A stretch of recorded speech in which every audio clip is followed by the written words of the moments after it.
नमस्कार सभी दोस्तों का स्वागत है आपके अपने प्लेटफॉर्म पर। सीईटी की एग्जैक्ट एग्जाम डेट आ गई है। थोड़े दिन पहले बताया गया था कि अक्टूबर में होगा सीईटी 12th वाला, और ग्रेजुएशन वाला है वो दिसंबर में होगा। तो एग्जैक्ट एग्जाम डेट देख लीजिएगा आपके पास कितना समय है। और बहुत सारे विद्यार्थी हैं जो बड़ा पैनिक होता है, और कई सारे ऐसे यूट्यूब के मास्टर भी है जो बड़ा बच्चों को पैनिक करता है कि भाई सीईटी तो ऐसे हो जाएगी, वैसे हो जाएगी। तो मैं सबसे रिक्वेस्ट करूंगा कि इन भोले वाले बच्चों को बेवकूफ बनाने की कोशिश ना करेगी। अब उनके भी पोल खोलूंगा अभी लास्ट में, वीडियो के बीच में बताऊंगा कि कैसे कैसे कोचिंग वाले हैं, है ना, जो भोले वाले बच्चों को बेवकूफ बना। 2-4 दिन से कुछ बच्चे मुझे रीले भेज रहे थे, मुझे बड़ा दुख हुआ। हम सभी शिक्षक हैं, पढ़ाते हैं, पर ऐसी बेवकूफी भरी हरकतें ना करें। सुनिएगा इस वीडियो को लास्ट तक, बताऊंगा क्या क्या सब्जेक्ट पढ़ने होते हैं। उन सब्जेक्ट को लेकर के मुझे बड़ा दुख होता है, इसे जब देखता हूं तब बात करेंगे। पूरा विद्यार्थी थोड़ा जागरूक रहे, सतर्क रहे। समान पात्रता परीक्षा सीईटी 12th और सीईटी ग्रेजुएशन दोनों की बात करते हैं। सीईटी 12th वाला एग्जाम है 23 तारीख को होगा, 24 को भी होगा और फिर 25 को भी होगा, क्योंकि ये 3 दिन चलेगा और 20 से 25 लाख फॉर्म इसके अंदर आने वाले हैं। और सीईटी 12th के अंदर मान के चलिए लगभग 15-20 लाख बच्चे बैठेंगे, और ग्रेजुएशन के अंदर वापस वही आपके 20 से 25 लाख फॉर्म भरे जाने वाले हैं। तो और सीईटी ग्रेजुएशन वाला एग्जाम जो है वो 1 तारीख, फिर 2 दिसंबर और फिर 3 दिसंबर, 1, 2, 3 दिसंबर, 3 दिन लगातार चलेंगे। और इसके आगे अभी आपके पास में जो समय है वो लगभग 125 दिन का है। मैं तो कहता हूं 25 दिन भी बहुत होते हैं, ये तो 125 दिन का है। माइंड मैप से जुड़ जाओ, सबकी सीईटी निकलेगी, चिंता मत करो। और ये जो सीईटी ग्रेजुएशन वाला है इसके आगे 160 दिन का है, यानी 5.5 महीने का टाइम है, और इसके आगे 125 दिन का टाइम है। समय खूब है। ये मत सोचना कि सर सिर्फ 4 महीने ही है, क्या होगा क्या नहीं होगा। आपको हर दिन गाइड किया जाएगा और सही गाइड किया जाएगा, है ना। अब देखिएगा यहाँ पर सीईटी ऑनलाइन आवेदन है वो सीईटी 12th के कब से स्टार्ट होंगे, 25 जून से। अभी 7 दिन बाद में इसके फॉर्म स्टार्ट हो जाएंगे, और इसके 1 जुलाई से फॉर्म स्टार्ट हो जाएंगे। संभावित आवेदन आप सबको पता ही है 20 लाख प्लस आने वाले हैं, और 20 लाख में से जो पात्रता है वो ढंग के पड़े तो 5-6 लाख की निकल जाएगी, वरना ये 2-3 लाख भी नहीं निकलेगी। नॉर्मलाइजेशन 100% होगा, बिल्कुल होगा नॉर्मलाइजेशन, क्योंकि पिछली बार भी 1 से ज्यादा पारियों में सीईटी के पेपर हुए थे, और इस बार भी 1 से ज्यादा पारियों में सीईटी के पेपर हो रहे हैं। तो नॉर्मलाइजेशन के नाम पे आपके कम से कम 3 से 5 अंक तक आपके या तो प्लस हो जाएंगे या फिर माइनस हो जाएंगे, ऐसा देखने को मिला है। तो आप लोग थोड़ा सेफ हो जाइए अपने आप को, मैं आप लोगों को बताता हूं। और ऐसी कोचिंग वालों से जरूर दूर हो जाए। इस वीडियो के नीचे बाढ़ आ जानी चाहिए कमेंट बॉक्स के अंदर, कौन से वो कोचिंग वाला, 1-2 ही है। बेवकूफों की तरह रोज रोज वीडियो बना बना करके बच्चों को इतना गुमराह कर रहे हैं इंस्टाग्राम वगैरह पे, यूट्यूब पे। उनकी 2-3 फैकल्टी है जो ये सब्जेक्ट पढ़ाती है। अब मैं ये पब्लिक रूप से इसलिए कह रहा हूं कि मैं ऐसा कहने का मादा रखता हूं, उनकी हिम्मत है तो वो सामने आए, पूरा कच्चा चिट्टा खोल के रख दूंगा। और हिम्मत नहीं होगी उनकी वापस वो मेरे सामने कभी आ पाएंगे। हकीकत बता रहा हूं कि मैथ रीजनिंग फला कोई कोचिंग है, बेचारे भोले वाले बच्चों को बेवकूफ बनाते, कोई उसी फला कोचिंग की मैथ रीजनिंग और साइंस पढ़ाने वाली कोई फैकल्टी होगी जो सब्जेक्ट को आगे पढ़ाती है। तो वो क्या कहता है कि मैथ रीजनिंग साइंस पढ़ो, मैथ रीजनिंग साइंस पढ़ो, आपका सीईटी निकलेगा। क्यों बच्चों का भविष्य खराब कर रहे हो? 2 चंद रुपए कमाने के लिए क्यों बच्चों का भविष्य बर्बाद कर रहे हो? अगर थोड़ा बहुत भी कॉमन सेंस है, बुद्धि है, उन कोचिंग वालों को मैं कहना चाहूंगा, क्यों बच्चों का भविष्य बर्बाद कर रहे हो? हाँ ठीक है, ट्रेंड है इंस्टाग्राम पे, तुम्हारे लाखों में लोग देख लेते हैं, वो ट्रेंड चल रहा है, रोज के रोज तुम रीले डाल लेते हो बेवकूफों की तरह। यहां पर रीजनिंग और मैथ और साइंस मिलाकर के सीईटी ग्रेजुएशन के अंदर क्वेश्चन आते हैं 30 से 35 क्वेश्चन। अब मुझे ये बताओ 35 क्वेश्चन से सीईटी निकल जाएगा क्या? ऐसे ऐसे कोचिंग वाले भी बहुत हैं जो भ्रमित करने के लिए भयंकर बैठे हैं। मैं भी नहीं बोलता, अगर मैं उन कोचिंग वालों की तरह एक ही थाली का जो होता है ना, होता है ना, एक ही थाली का चट्टा बट्टा होता है ना, उसके जैसी कहावत होती है कि मैं भी अगर वैसा होता तो मैं भी नहीं बोलता। मार्केट भरा पड़ा है बच्चों को मिसगाइड करने से संबंधित। भाई साहब, आप मैथ रीजनिंग अगर आपकी स्ट्रांग है तो बिल्कुल पढ़े, नो डाउट आपका सीईटी निकलेगा। अगर मैथ रीजनिंग इंग्लिश स्ट्रांग नहीं है तो आप जबरदस्ती बच्चों को उसमें क्यों ले जा रहे हो? सीईटी का बाद में 1 साल का टाइम मिलेगा पटवारी और वीडियो एग्जाम से पहले, आप मजबूत करें मैथ रीजनिंग और आराम से कर लेंगे। जून में ग्राम विकास अधिकारी का पेपर होगा, है ना। ऐसे किसी भी कोचिंग वाले का अगर मैं वीडियो देखूंगा, अगली बार मैं उसको एक्सपोज करूंगा विद टाइटल लगा के, उस कोचिंग वाले का लोगो लगा करके। हिम्मत है तो वो कोचिंग वाला मेरे सामने आ जाए। क्यों बेवकूफ बनाते हो बच्चों को यार? थोड़ी तो शर्म कर लो, ढंग के विषय बता दो कि जो पढ़ने हैं। सभी कोचिंग वालों से रिक्वेस्ट करूंगा कि बच्चों को सही गाइड करें। मेरे पास जो आए मैं उन्हें गाइड करूं, कोई बच्चा दूसरी जगह चला गया है तो वो दूसरी जगह सही गाइडेंस लेवे।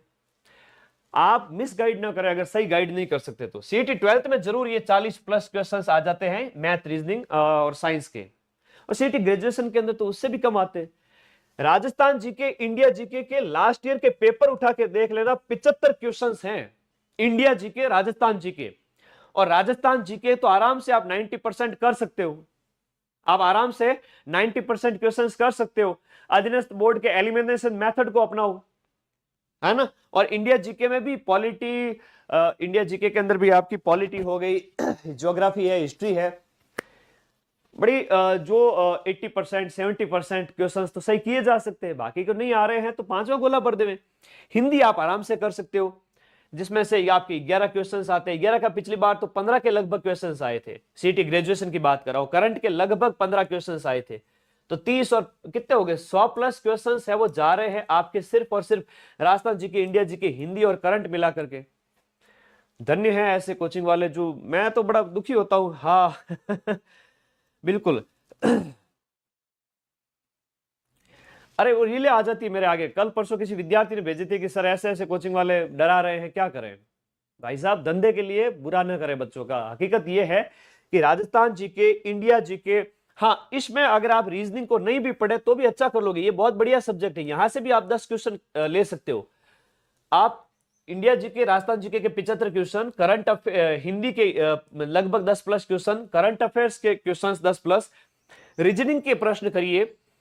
इंग्लिश मैथ हर किसी की स्ट्रांग नहीं होती है, और हो सकता है कि कंप्यूटर भी आपने पढ़ा हो ना पढ़ा हो, अभी पढ़ोगे तो थोड़ा टाइम लगेगा। इनमें पीवाईक्यू करें, और कई बार साइंस है तो थोड़ी सी टफेस्ट लेवल की आ जाती है। अभी अधीनस्थ बोर्ड के पेपर में साइंस मैंने देखी है कि साइंस काफी नीट लेवल की पूछ ली जाती है। हाँ जनरल साइंस आवे तो आराम से करने ला, कोई जैसे इमली में कौन सा अम्ल होता है या भौतिक रासायनिक परिवर्तन कौन से, आप आराम से कर सकते हो, तो करो साइंस।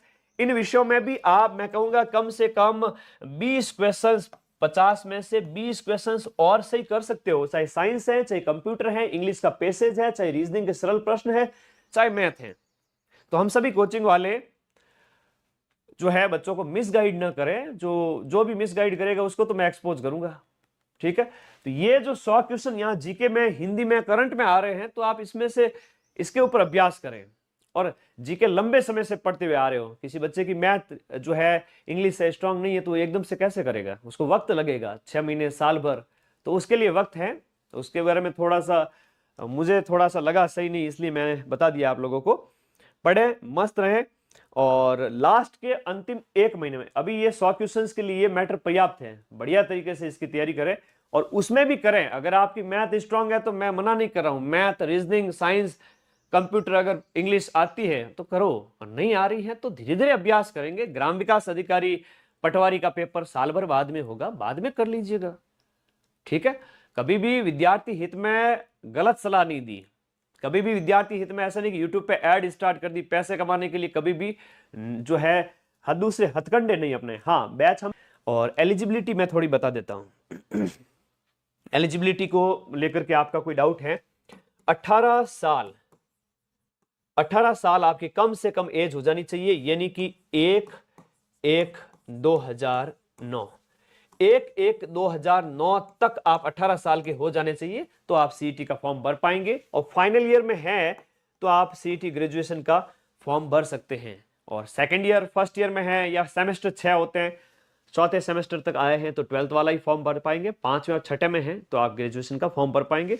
नोटिफिकेशन 7 दिन के अंदर अंदर आ जाएगा, और फॉर्म 25 तारीख से 12th के स्टार्ट हो जाएंगे, और 1 जुलाई से ग्रेजुएशन के स्टार्ट हो जाएंगे। लास्ट ईयर पढ़ाया था, सीना ठोक के पढ़ाया था, और पूरे 6 महीने बच्चों को बैच में जम के पढ़ाया था। लास्ट में 1 महीने सबसे ज्यादा मैराथन ली थी, और उसमें से और आपके 80% से 90% क्वेश्चन 120+ मिलाए भी थे। अब आप लोग जो है, क्या कोई डाउट है तो जरूर मुझे पूछें। कितना करना होता है, सबके लिए 40% है, नेगेटिव हटा करके सभी के लिए 40% है नेगेटिव मार्किंग के साथ। अब 40% की अगर हम बात करें तो आपको 120 नंबर लाना होता है, और इसके लिए कम से कम आपको 150 अंक तो लाने ही होंगे। और नेगेटिव हटा करके, जैसे मान लो आपको 100 क्वेश्चन आपने अटेम्प्ट किए, 25 क्वेश्चन उसमें से गलत हो गए, तो आपके 75 क्वेश्चन सही हैं। 75 का अंक होता है 150। अब 25 क्वेश्चन का नेगेटिव होता है 16, तो 135 नंबर आएंगे आपके। तो ऐसे नेगेटिव हटा करके आप अपने आप को सेव करें, इसके लिए 100 प्लस करें, उसमें नेगेटिव कम से कम करें, जो नहीं आ रहे उसको स्किप कर दे। धन्यवाद विद्यार्थियों, पढ़ते रहिए, मस्त रहिए और मिसगाइड ना होइए। और जो टीचर्स भी है तो बच्चों को कहूंगा, उनको कहूंगा कि भाई बच्चे को सीईटी के टाइम पैनिक ना करें अपने धंधे के लिए। ठीक है, धन्यवाद, थैंक यू। और बैच अपने स्टार्ट हो चुके हैं और काफ़ी टाइम से, मतलब कहें कि पिछले 40-50 दिन से बैच चल रहे हैं। जो क्लासेज हो चुकी है लाइव वो सब रिकॉर्डेड फॉर्म में अवेलेबल है सीईटी ग्रेजुएशन पटवार और कॉम्बो बैच के अंदर। और आगे जो लाइव हो रही है वो लाइव भी मिल रही है, लाइव के तुरंत बाद रिकॉर्डेड अवेलेबल रहती है 2 साल की वैलिडिटी के साथ। इसी बैच के अंदर आपको टेस्ट सीरीज भी मिलेगी सीईटी की, पटवारी की और वीडियो की। Thank you. और मेरा फर्ज था आपको आगाह करना, और आप पढ़ते रहें और सीईटी से डरे नहीं, स्कोरिंग सब्जेक्ट है उनके ऊपर फोकस करें। ठीक है, ओके। और कोई डाउट हो तो मुझे कमेंट कर देना। स्कोरिंग सब्जेक्ट पर फोकस करें। जीके डेफिनेटली बहुत बड़ा रोल है, हिंदी अच्छा है उसमें, और करंट अफेयर्स है, रीजनिंग है, जो विषय आपको आते हैं उनके ऊपर फोकस करें। सुने सबकी, सुने सभी की, लेकिन करें मन की, तभी सीईटी निकलेगा। टेस्ट का ज्यादा से ज्यादा अभ्यास करना है, रिवीजन करना है, थ्योरी पढ़ो, अभी तो खूब टाइम है। थैंक यू, धन्यवाद।